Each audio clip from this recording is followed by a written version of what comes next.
This photo of two friends seemed cheerful until experts noticed something hidden in her hand. Laura Bennett had restored thousands of photographs during her 15-year career, but nothing had prepared her for what she would find in a water-damaged album discovered in a Boston attic in October 2024.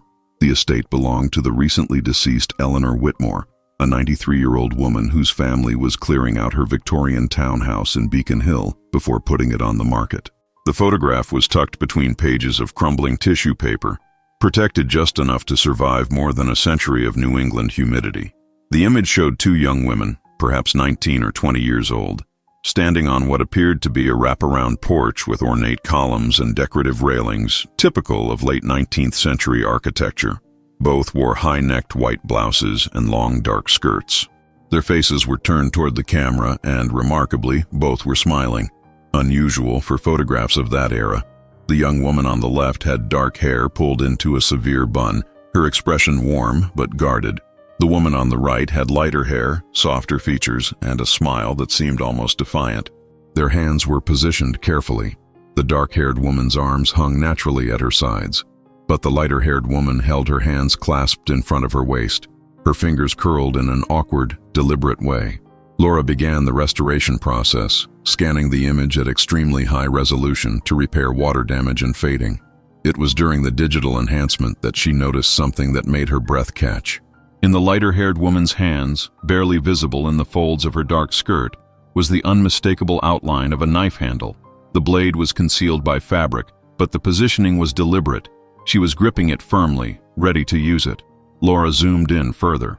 The knife had an ornate handle, possibly silver or carved bone. This wasn't a kitchen utensil or a casual pocket knife. This was a weapon, and it had been deliberately hidden in plain sight during what appeared to be a friendly portrait. She turned the photograph over carefully. Written in faded ink was a date, June 14, 1891, and two names, Catherine and Rose. Last afternoon of innocence. Laura's hands trembled as she photographed the inscription. Last afternoon of innocence. The phrase carried weight, finality, foreboding, loss. Combined with the hidden knife, it suggested something terrible was about to happen or had just been planned. She needed to identify who these women were and where the photograph had been taken. The architecture of the porch provided clues. The ornate columns and detailed railwork suggested wealth, probably a private residence in an affluent neighborhood. Given that the photo had been found in Eleanor Whitmore's estate, there might be a family connection. Laura contacted Eleanor's granddaughter, Michelle, who had hired her to restore the family photographs. "Do the names Catherine and Rose mean anything to you?" Laura asked. "This photo is dated 1891. Michelle paused on the phone. "My grandmother never mentioned those names specifically, but I know the house in Beacon Hill has been in our family since the 1880s. Her great-grandfather, Harrison Whitmore, built it in 1885. Let me check the family tree." 20 minutes later, Michelle called back, her voice uncertain. "I found something. Harrison Whitmore had a daughter named Rose, born in 1872. She would have been 19 in 1891. But there's something strange. She's listed as dying in 1891, the same year as this photograph. No cause of death recorded. And Catherine?" Laura pressed. "That's even stranger. I found household records from 1890 showing a Catherine Murphy employed as Rose's lady's maid. She was born in 1871, just 1 year older than Rose. But after June 1891, there's no record of her at all. She just vanishes from the household accounts." Laura felt her pulse quicken. A wealthy young woman who died mysteriously, and her maid who disappeared at the same time. And between them in a photograph, hidden carefully, was a knife. "Michelle, I need to see any records your family has from 1891, diaries, letters, household accounts, anything. This photograph is documenting something significant, and I think your ancestor Rose might have been involved in something that was deliberately hidden. Do you think Catherine hurt Rose?" Laura looked at the photograph again, at the way both women were smiling, at how their shoulders touched in easy familiarity. "No," she said slowly. "I think they were protecting each other from something, or someone."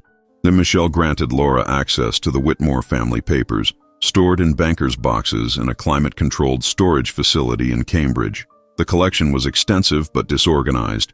Generations of letters, legal documents, household ledgers, and personal effects jumbled together with little cataloging. Laura started with documents from 1891, searching for any mention of Rose Whitmore or Catherine Murphy. She found household ledgers first, meticulously recording every expense. Catherine Murphy's wages were listed monthly through June 1891, $12 per month, standard for a lady's maid. After June, the entries stopped abruptly, replaced by a notation: staff restructuring, no replacement hired, no replacement. If Catherine had simply left for another position, Rose would have needed another maid. Wealthy young women in 1891 didn't dress themselves or manage their own daily routines. The absence of a replacement suggested Rose no longer needed a maid, because Rose was gone too. Laura found Rose's death certificate next, filed with the Massachusetts Registry of Vital Records. Date of death, June 15, 1891.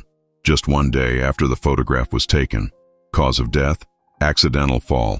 Place of death, Whitmore residence, Beacon Hill.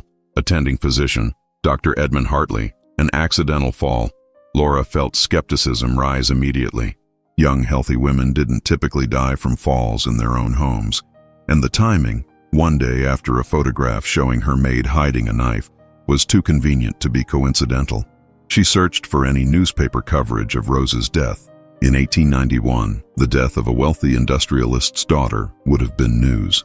She found a brief obituary in the Boston Evening Transcript, dated June 17, 1891. Miss Rose Whitmore, beloved daughter of Mr. Harrison Whitmore and the late Mrs. Margaret Whitmore, passed away at her family home on June 15th, following a tragic accident. Miss Whitmore, aged 19, was known for her charitable work and gentle disposition. Services will be private. The family requests no visitors during this time of mourning. The obituary was remarkably brief and uninformative. No details about the accident, no mention of how it happened or who had witnessed it. And that phrase, "the family requests no visitors," suggested they wanted privacy, perhaps to avoid questions. Laura needed to find out what really happened in that house on June 15, 1891. Laura tracked down records for Dr. Edmund Hartley, the physician listed on Rose's death certificate. He had been a prominent doctor in Boston, serving wealthy families in Beacon Hill and the Back Bay. His practice records had been donated to the Boston Medical Library after his death in 1920. The library's archivist led Laura to a collection of leather-bound journals where Dr. Hartley had kept detailed notes on his patients. She found the entry for June 15, 1891, and her hands began to shake as she read.